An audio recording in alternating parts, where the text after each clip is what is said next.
If you're experiencing a slow installation loop while trying to install Fortnite, follow these steps to speed up the process and get into the game faster. Step 1. Check your internet connection.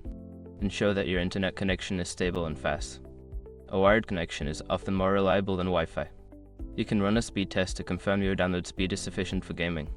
Step 2. Close background applications. Before starting the installation, close any unnecessary applications running in the background. This will free up system resources and bandwidth, allowing Fortnite to install more quickly. Step 3. Clear Epic Games Launcher cache. Open the Epic Games Launcher, go to Settings, and find the option to clear the cache. This can resolve issues that might be causing the installation loop and help speed up the process. Step 4. Change download region. In the Epic Games Launcher, navigate to Settings and change your download region to a location closer to your actual location. This can improve download speeds by connecting you to a less congested server.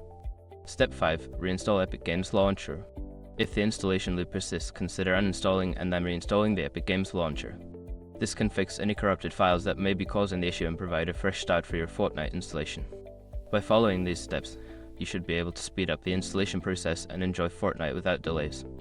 Good luck and have fun gaming!